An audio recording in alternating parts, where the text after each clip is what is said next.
Hola clase, hoy vamos a estudiar el subjuntivo, vamos a seguir, continue con el subjuntivo y vamos a ver cómo funciona el verbo específicamente con verbos de imposición.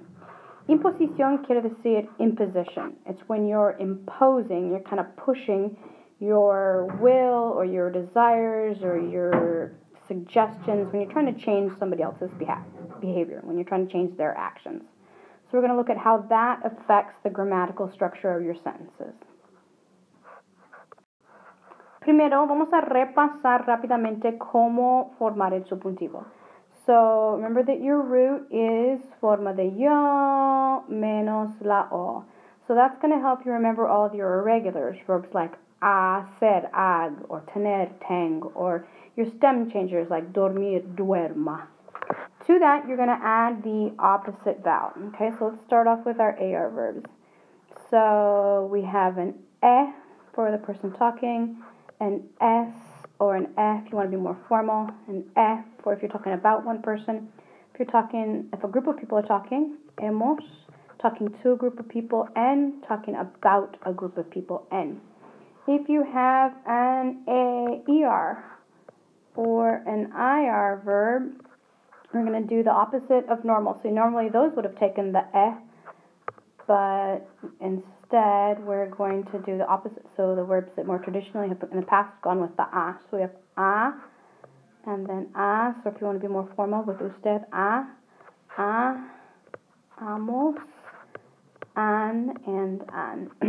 So if we look, for example, at a verb like hacer, forma de yo is yo hago menos la o más vocal opuesta. The verb hacer ends in er.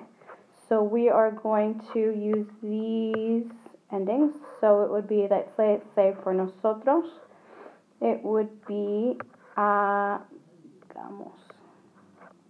So que nosotros hagamos would be the subjunctive of the verb hacer. También vamos a repasar un poquito los usos del subjuntivo que ya estudiamos. Okay, so we've learned two so far, expressions of value and expresiones de valor and the phrase ojalá. So if we look, our expresiones de valor always start with s, or sometimes we'll start with que.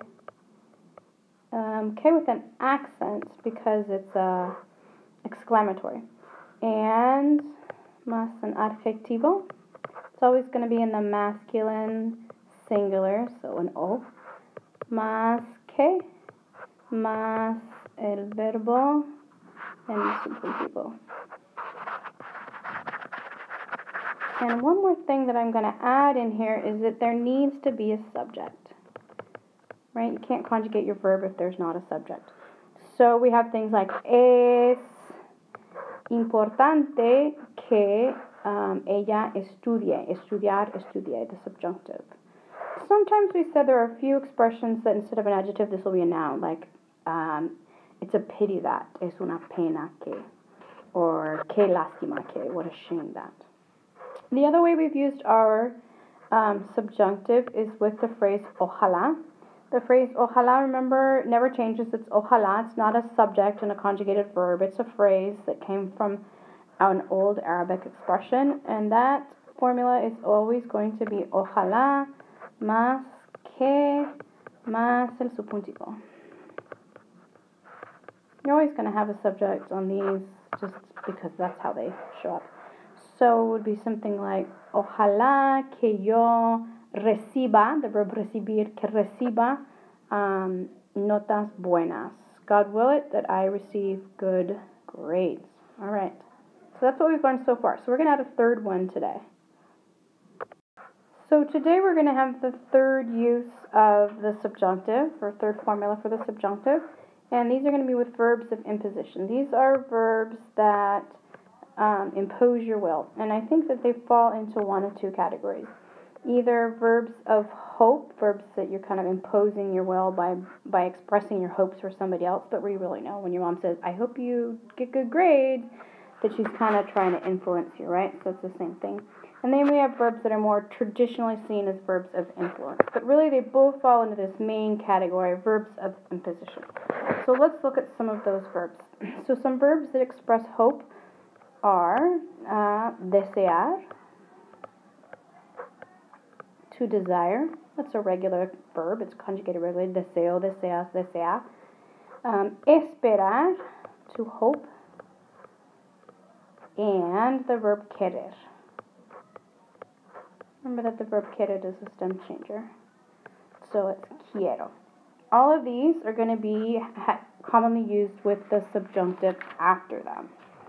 Another list of verbs that also are verbs of imposition, but I think are slightly different use, are verbs of influence. These are verbs like aconsejar, to advise, I advise you to. Dejar, to let, like you might say my mom lets me. Exigir, I like this verb, means to demand, and it has an exit, that's kind of fun.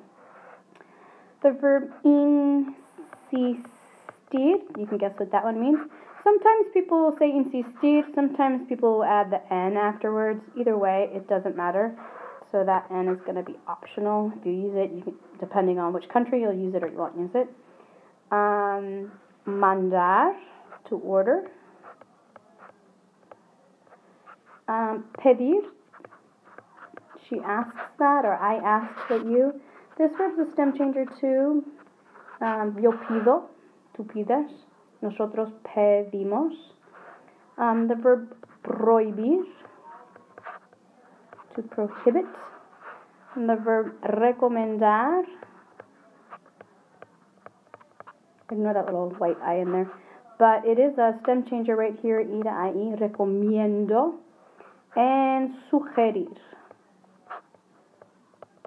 That E is also an IE. Sugiero, sugieras, sugiere.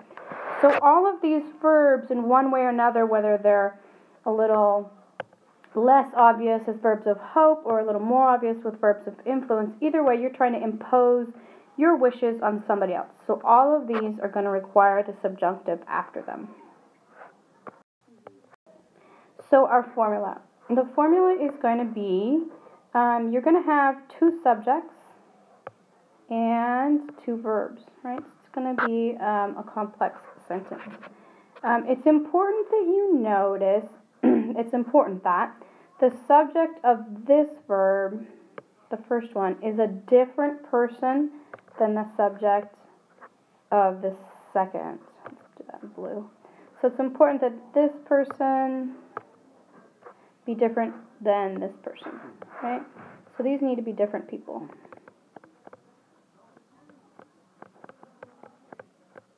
Because we talked about imposing your wish on somebody else, and if subject one is the same person as subject two, then you're really imposing your will on yourself, and that doesn't count. That doesn't need subjunctive.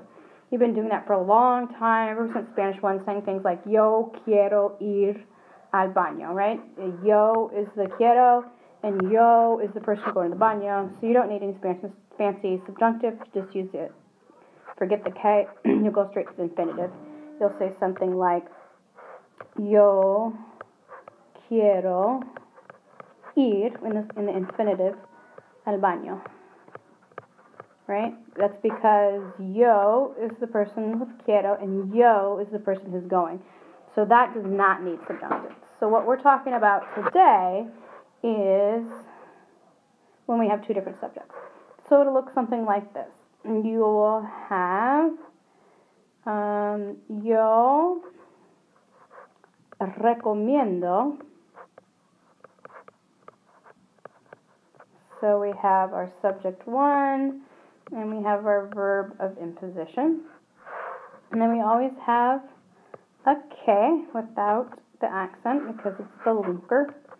And we're going to have a second subject, yo quiero que ustedes escribir, so let's say escriban. So forma de yo escribo menos la O más vocal opuesta, escribir goes to escriban. Yo quiero que ustedes escriban en español.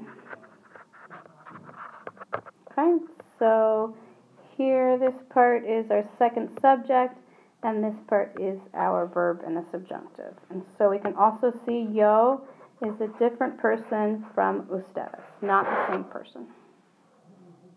So let's look at some of these translations.